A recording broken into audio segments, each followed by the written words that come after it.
વંદે માતરમ ગીતના અપમાન મામલે વડોદરા ભાજપનો વિરોધ, સોનિયા ગાંધી સામે માફીની માંગ સાથે કેન્ડલ માર્ચ યોજી। વંદે માતરમ ગીતના અપમાનના આક્ષેપ સામે વડોદરા શહેર ભાજપ દ્વારા ઉગ્ર વિરોધ પ્રદર્શન કરવામાં આવ્યું હતું।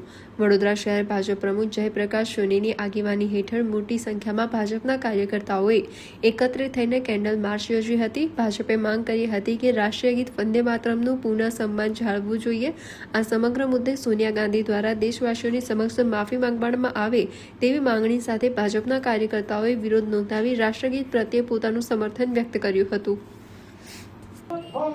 15 ઓગસ્ટ દિવસે કોંગ્રેસ કાર્યાલય ખાતે જે ધ્વજવંદનનો કાર્યક્રમ હતો તેમાં પૂર્ણ વંદે માતરમનું ગાન કરવામાં આવ્યું હતું, પરંતુ કોંગ્રેસના નેતાઓ જ્યારે પૂર્ણ વંદે માતરમમાં 2 કડીઓ પૂરી થયા બાદ જ્યારે પૂર્ણ વંદે માતરમની શરૂઆત થાય છે તો અસહજ થઈ ગયા।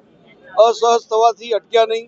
સોનિયાજી, ખડગેજી, રાહુલ ગાંધી એના ઈશારાઓથી ખાસ કરીને સોનિયાજી ગીતને બંધ કરવા માટેનું કહે છે, પરંતુ કોઈ સમજાવે છે કે આ વંદે માતરમ હવે રાષ્ટ્રગીત તરીકે સંસદની અંદર પણ પારિત થઈ ગયું છે, એનો આપણે બંધ નહીં કરી શકીએ, છતાં પણ ઈશારાથી બંધ કરવાનું કહે છે। ખૂબ શરમજનક ચેષ્ટા કરે છે। ખરેખર આ બહુ જ સખત શબ્દોમાં અમે વખોડી કાઢીએ છીએ। કેન્ડલ માર્ચ પણ એટલા માટે કરી છે કે વંદે માતરમ એક માતૃભક્તિ, આપણે જે માટીમાં જન્મ લીધો છે એનું માતૃભક્તિ માટેનું ગાન છે। બંકિમચંદ્ર ચટ્ટોપાધ્યાયજીએ આજથી 150 વર્ષ પહેલાં આની શરૂઆત કરી હતી, એનું ગાન રચના કરી હતી, અને અનેક શહીદોએ આ વંદે માતરમ બોલતા બોલતા ફાંસીના માંચડે ઝૂલી ગયા છે। અનેક સ્વાતંત્ર્ય વીરોએ આ વંદે માતરમ બોલીને સ્વતંત્રતા અપાવી છે। અંગ્રેજો પણ જે વંદે માતરમના નારાથી ગભરાતા હતા એ જ પ્રકારનો ગભરાટ આ કોંગ્રેસના નેતાઓમાં પણ જોવા મળી રહ્યો છે।